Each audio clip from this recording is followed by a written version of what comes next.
Hey everybody, welcome back to another episode of Math Without Numbers.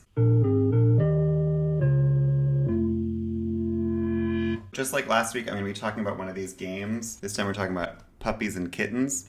This is just another example of a very simple game, what's called a combinatorial game, and that's something that can be solved using math. And when I say solving a game, once again, what I mean by that is you can come up with a winning strategy that allows you to win and beat your opponent every single time, no matter what they do. The game I talked about last time, which I called the coin game, this is a very simple game. It's a good introduction to the concept of solving a game. And the game today, Puppies and Kittens, it's a little bit more complicated, but it's still something you can solve on pen and paper, and it's much more mathematically interesting. And my favorite part about it is that the solution to this game involves the golden ratio. But I'll get to that at the end of the video. So let me tell you the rules of the game. Just like before, we're dealing with a lot of coins. The main difference with this game is that you have two separate piles of coins. We're going to call this pile the puppies, and this pile's the kittens. You can start with any number, but it's best if the two piles are pretty different in size. If you start with them the same size, it doesn't really work. And now the rules are pretty simple. You've got two players. We take turns. On your turn, you can do a couple things. One choice is you can take any number of puppies. Any number at all. It doesn't matter how many. You could take the whole pile if you want to. Another choice is you can take any number of kittens. And the final option is that you're allowed to take the same number each of puppies and kittens. So something like that. And the goal of the game is to be the person who takes the last coin. That's it. That's the whole rules. So once again, I'm going to try to get a demonstration game here so you can see how the game is played, get a little example. Is it like a one-touch rule type situation? I don't think it's my case.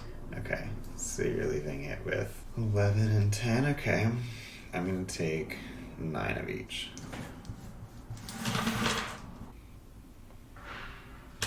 Damn it. 9 of each. Cool, makes sense. Oh, I'll take two kittens. And I'll take the last one. Very nice.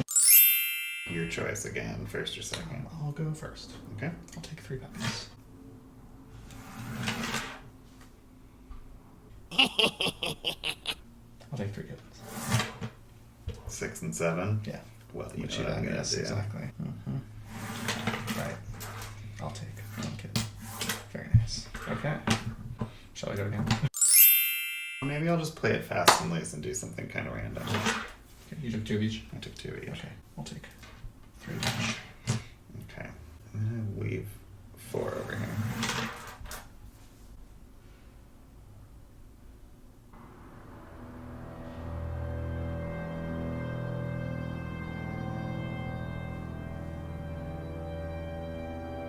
I'll take 4 kittens.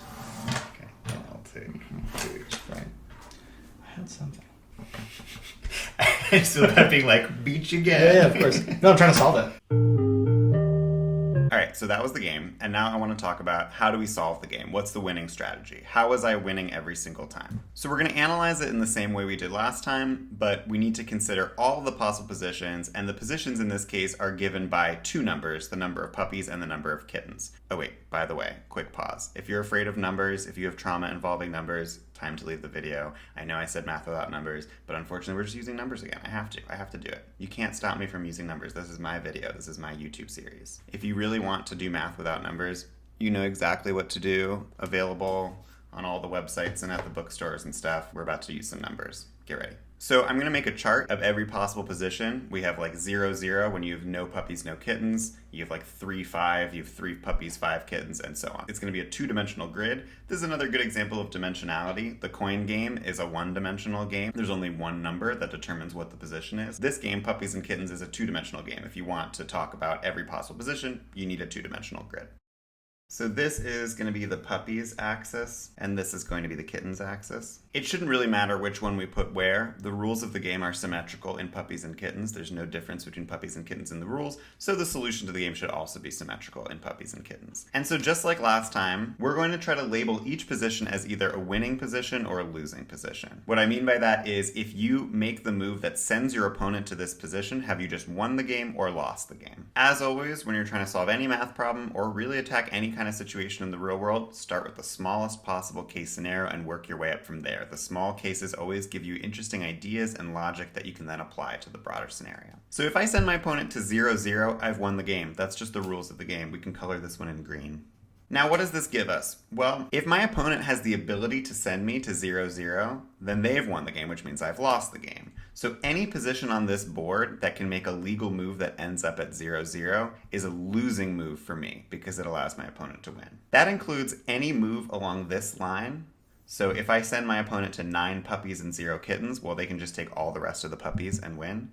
It also includes any position along this line, where I have 0 puppies and any number of kittens. All of those are bad moves on my part. But there's actually one more set of bad moves to add to this diagram already. There's that extra rule that you can take the same number of puppies and kittens. That means if I send my opponent to 1 puppy, 1 kitten, or 2 puppies, 2 kittens, or 3 puppies, 3 kittens, and so on, then they can just make this diagonal move, send me down to 0-0 and win. So we're gonna have another red line here going diagonally across the chart.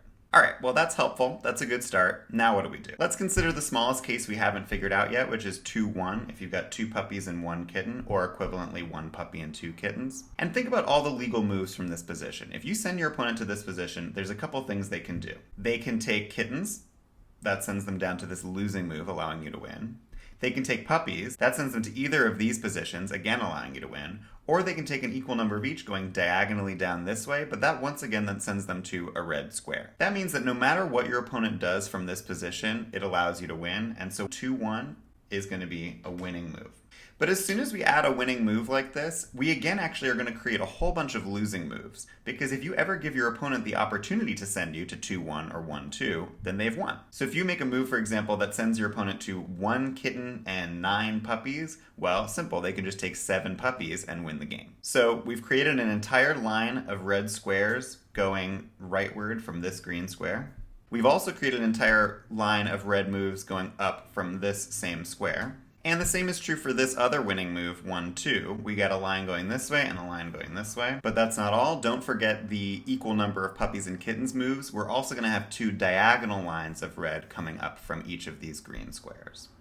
Now it's time to add another winning move. And again, these are going to be the first open squares remaining here. The reason is, once again, consider the legal moves from this square. All of these are losing moves. All of these are losing moves. And all of these are losing moves, which makes this position, 5-3, another winning move.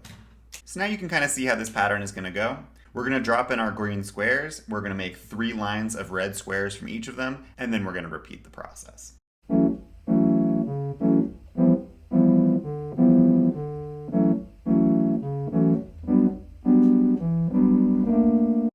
So that's all we can do with the grid that I've drawn, but of course you could continue doing this indefinitely if you wanted to. Let's take a look at what positions we've found so far that are winning moves. So this list right here is actually enough of a cheat sheet for you to win the game no matter what, if you're starting from a position that has at most like 15 coins in a single pile. If you want to keep generating new items in this list, you don't actually just have to use the grid. You can notice some patterns going on here. First of all, notice that the difference between the 2 numbers in each subsequent winning move is increasing by 1. So these are the same number. This is off by 1, this is off by 2, and so on. That pattern will continue. And then the starting number in each case is just the first number that is not used by any previous pair. So here the first number we haven't used is 1. Then here the next number that we haven't used yet is 3. Here the next number we haven't used in any pair so far is 4. Here it's 6, 8, 9. So the next one, if the pattern continues, well, 11 is the first number we haven't used, plus 7 is 18, and so on. So of course I didn't prove that that's the pattern, but this is a recursive way to generate all of the winning moves for this game. But there's actually another way to generate these winning moves. I'm going to tell you what it is because it's really cool. I'm not going to show you the proof in this video because it gets into a little bit deeper math than I've done on this channel so far. It's not a crazy complicated proof, and I can show it at some point if people are interested. But you might notice that the green squares fall into what is roughly a line. And it turns out that the slope of this line is actually phi, the golden ratio, approximately 1.618. And this one here is 1/phi. For the nth winning position, the 2 numbers here are just multiply n by phi and round down to the nearest whole number, and multiply n by phi squared and round down to the nearest whole number. And I'm actually going to show you that on a spreadsheet because I think it's too cool not to. All right, so I said n, this is the number of puppies, this is the number of kittens, and I'm just going to do 1, 2, 3, and so on. And then I'm going to do phi right here, which is 1 plus the square root of 5 over 2. And here I'm going to do 5 squared. And then I'm going to do this is equal to this times this. And I'm going to make the 4 stay the same as I drag it down. So this is giving us all the first numbers. And then this one I'm going to do the same thing, but it's equal to this times this. And again, I'm going to make the 4 stay the same as I drag it down, as so. And now, it's hard to see because these are irrational numbers, but you can actually see that it's 1, 2, 3, 5, 4, 7, 6, 10. And I can even make that more clear if we just round by saying floor. So round this down to the nearest whole number. And here, do the same, round this down to the nearest whole number. And there you have it. Those are your winning moves. 1, 2, 3, 5, 4, 7, and so on. So I think that's pretty cool. If anyone wants to see the proof of this, put that in the comments. Maybe we should start making this a little bit more math with numbers kind of channel. All the math without numbers that I wanted to do is in this cute little book, which you can purchase on the internet or in real life at a bookstore. And I strongly recommend that you do. No conflict of interest there. I just think it would be a good time for you. And that's going to be all for today. Of course, remember to do the things, the liking and the subscribing. Or, honestly don't. It's fine. Live your life. It's all the same to me. And that's all. Have a great rest of your week, and I'll see you next time.